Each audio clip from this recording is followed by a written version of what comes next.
pour l'invitation. Je remercie la Ligue contre le cancer, qui est un partenaire important pour la clinique et pour les soignants et aussi pour les patients. Donc merci pour vos interventions. Et du coup, on va discuter de ce petit documentaire, long documentaire d'une heure sur nos 3 patients, qui traitait donc des bénéfices du sport dans la prévention, donc avant du cancer, dans les soins pendant le cancer et dans la prévention de la récidive du cancer, donc en fait à tout moment de votre vie, quoi. Donc,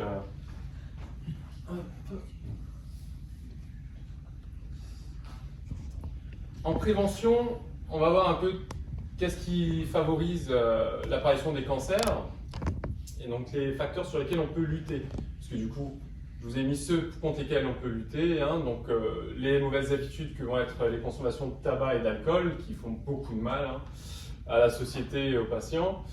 L'alimentation qui va être déséquilibrée, donc le surpoids et l'obésité qui sont aussi des facteurs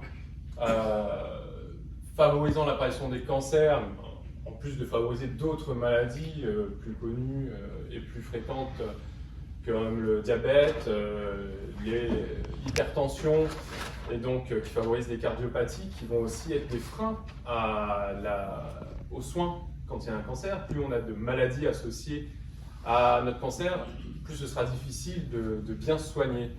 Donc ici, la sédentarité, c'est-à-dire ne pas faire de sport, et l'exposition au soleil, pour lesquels il faut faire attention, qui vont favoriser certains cancers. Bien évidemment, il y a d'autres facteurs qui rentrent en compte, mais là, c'est ceux pour lesquels on peut faire quelque chose. Parce que vous ne pouvez rien contre votre génétique et votre environnement, vous pouvez un peu, mais on est bien obligé de vivre quelque part, et des fois, ce n'est pas là où c'est mieux pour notre santé, j'ai envie de dire. Et là, c'est vraiment c'est des éléments pour lesquels vous pouvez faire quelque chose, sur lesquels vous avez la main. Alors, comment on va agir pour diminuer le risque de présenter un cancer au quotidien pour tout le monde? Vous allez avoir donc l'alimentation, en essayant de manger le plus varié, le plus équilibré, en évitant donc les fast-foods, en évitant de manger trop de gourmandises. Comme dirait les diététiciennes, rien n'est interdit, mais il faut savoir être raisonnable. Donc, on peut prendre des sucreries et ici charcuteries, j'ai envie de dire, au fromage, mais de manière régulée et non excessive. Il faut surtout donner donc la priorité aux produits qui vont être équilibrés, fruits et légumes, aux produits qu'on va cuisiner soi-même ou bien cuisiner de manière non industrielle, avec le moins de transformation possible, et si possible bio, en tout cas avec le moins de pesticides et autres produits possibles.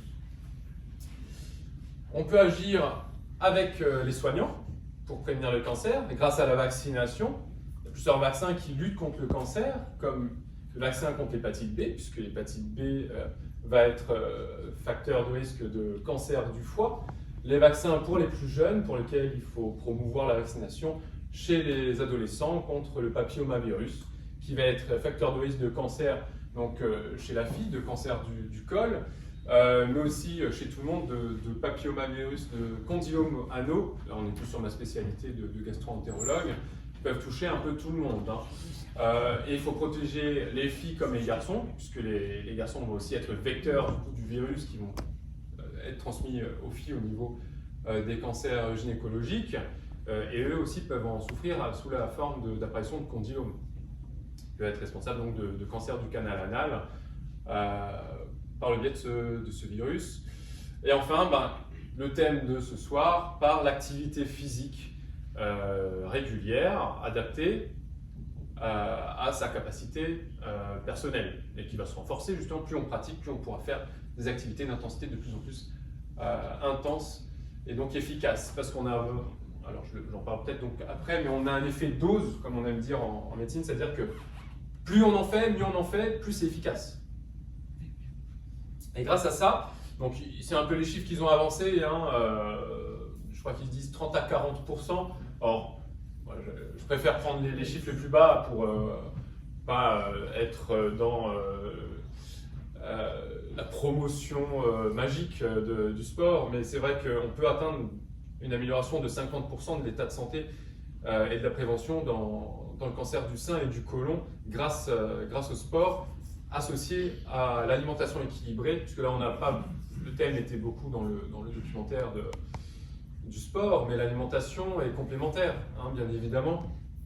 Ils en parlent un peu avec notre patient qui avait le cancer du rein, hein, mais pour lutter contre la dénutrition et surtout la cachexie, c'est-à-dire la perte de muscles pendant les traitements, il faut une alimentation équilibrée, donc là riche en protéines pour ce patient, donc il faut revoir une diététicienne aussi pendant qu'on est sous traitement pour adapter l'alimentation qui n'est pas la même qu'une personne ne souffrant pas, bien évidemment. Et donc c'est indissociable, d'accord? Il faut bien manger et bien se dépenser. Alors quand et comment, donc c'est bien présenté aussi là dans notre reportage. Il faut être actif au quotidien, j'ai envie de dire déjà, et profiter de chaque occasion pour bouger. Donc dans ses activités professionnelles, ne pas prendre l'ascenseur, mais plutôt prendre les escaliers, ne pas oublier quand on est devant un écran, comme beaucoup de monde maintenant, hein, quand on travaille, de se lever un peu toutes les demi-heures, toutes les heures, de se redégourdir un peu les jambes, de faire quelques flexions, pour se rendre au travail, pour faire d'autres petites courses, et privilégier les transports où on est actif, la marche, le vélo,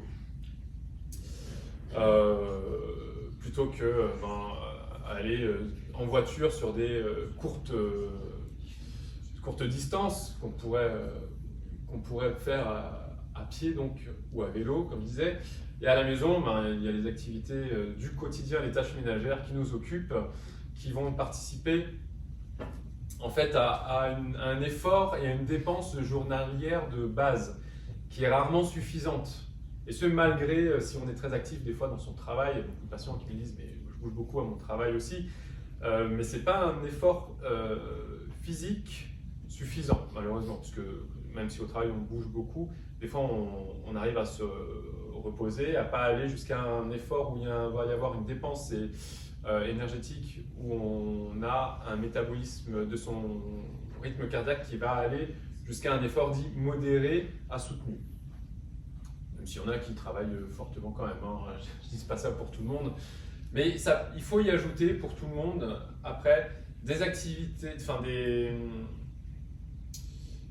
séances de sport vraiment dédiées qu'au sport, où on sera à des intensités modérées à soutenues pour considérer que c'est un vrai effort physique sportif. D'accord?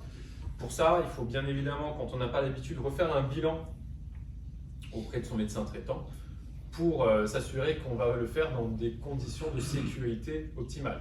Donc refaire un bilan cardiaque, notamment avec l'âge, ou si on est fumeur, pardon, pour être sûr qu'on ne va pas faire un malaise cardiaque en plein effort, ce serait vraiment dommage et contre-productif.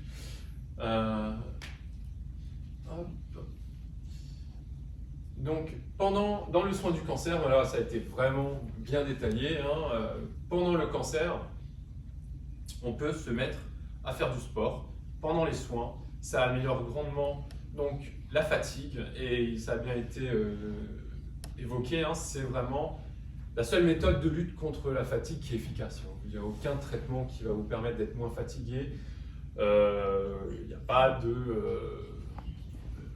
méthode de multivitaminé ou de complément alimentaire ou autre chose qui va remplacer l'activité physique. Vraiment la fatigue, il faut se dépenser pour pouvoir être moins fatigué dans ses activités quotidiennes et surtout pour avoir une bonne fatigue, j'ai envie de dire, après l'effort physique en fait, qui va être reposant, permettre au corps de se récupérer pendant les périodes de repos qui suivent l'effort physique. Ça permet aussi, comme pour notre patient qui était dénutri, donc là de lutter contre la cachexie, c'est-à-dire de remuscler et de permettre au corps de rediriger ses efforts vers la constitution d'une masse musculaire qui est indispensable pour lutter contre la maladie, qui va être indispensable en préopératoire, hein, nos confrères chirurgiens vous le diront. Si vous manquez de muscle, vous allez mal cicatriser, il y a plus de risque d'infection et du coup ça rend l'intervention parfois impossible. Il faut repasser en service de renutrition qui va permettre d'avoir une réalimentation adaptée, riche en protéines pour refaire la masse musculaire. Et on ne refait pas la masse musculaire juste en mangeant, il faut que pendant l'alimentation, il y ait une activité physique pour que le corps sache que toute cette protéine qu'on a consommée, il faut qu'elle aille vers les muscles et pas vers le cancer justement. Parce que le cancer est un parasite en fait qui va rediriger toutes les ressources de notre corps à son propre profit. C'est comme ça qu'il grossit. Et faire du sport, ça permet de redire au corps qu'il y a d'autres organes, les bons organes, c'est-à-dire nos muscles, le cœur, le cerveau, qui doivent bénéficier prioritairement de l'ensemble de notre alimentation. Ça va permettre de redistribuer aussi correctement les soins, c'est-à-dire la chimiothérapie, plutôt qu'elle soit stagnante et qu'elle se dépose dans les organes qui n'ont pas besoin de la chimiothérapie. Et bien, on fait une activité physique, elle est mieux redistribuée dans l'ensemble du corps, mieux éliminée là où elle n'a pas besoin d'être et mieux redistribuée et là où elle est efficace, parce que toutes les cibles des traitements du cancer, ils sont sur la tumeur. Et plus le produit, plus le traitement y va en masse, mieux il est efficace. Et en bougeant, le cœur qui bat pendant l'effort, et on distribue mieux tous ces traitements qui vont atteindre leur cible, tout simplement. D'accord ? Et puis il y a un bénéfice psychologique évident, vous l'avez vu, ils sont souriants, les patients, ils sont mieux dans leur peau, ils reprennent le contrôle de leur corps, ils n'ont pas abandonné au cancer. C'est surtout ça qu'il faut retenir, il ne faut pas laisser le cancer prendre son corps, il faut se le réapproprier. Et le sport, c'est une bonne porte d'entrée pour ça. D'accord ? Et ça permet donc un gain de survie, une diminution du risque de rechute d'au moins 20% dans les études qui sont... Alors, je sais, j'ai pas su de quand datait le reportage. J'ai pas vu en quelle année, si quelqu'un a la réponse. C'était noté 2019. 2019, au début peut-être, j'ai essayé de revoir après, parce que bon, du coup, comme ils l'ont bien dit, Gustave aussi, ils sont connus pour la prise en charge des cancers, mais les études se multiplient. Et dans chaque spécialité, par exemple en gastro-entérologie, c'était un des thèmes de 2022 ou 2023, le sport pour le bien-être et pour la lutte contre les pathologies chroniques en général, parce que là on parle du cancer, mais voilà, en gastro-entérologie il va y avoir un maladie de Crohn et la rhinocoliite hémorragique, et dans tous ces cas, c'est toujours un outil thérapeutique qui maintenant est à mettre en avant dans les soins du patient. D'accord ? Donc la science, elle s'est étoffée et c'est vraiment quelque chose d'important. Donc comment on va faire pour se dépenser? Donc quand on n'est pas malade et en bonne santé, il faut essayer de faire 150 minutes en moyenne hebdomadaire qu'on va répartir en 2 à 5 séances d'activité physique modérée intense sur des séances qui vont être plus ou moins courtes ou longues. C'est simple, plus l'activité intense, plus des durées courtes et moins fréquentes sont nécessaires, on va dire, pour obtenir un effet. Et si on veut faire des séances moins intenses, parce qu'il faut l'adapter à ses capacités, dans ce cas-là, il faut qu'elles soient un peu plus répétées dans la semaine et un peu plus longues. D'accord ?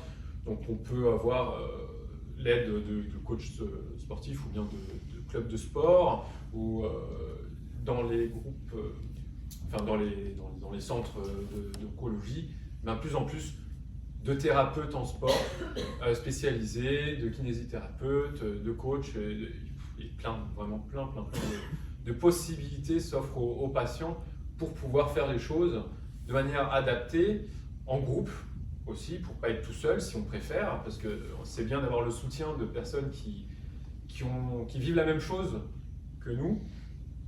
Ça permet de s'encourager et de le faire en toute sécurité surtout. Voilà, on en a fini. Est-ce qu'il y a des questions, des remarques? Non. J'espère que c'était clair, instructif, aussi bien le documentaire que ma présentation. Et je vous remercie tous pour votre attention.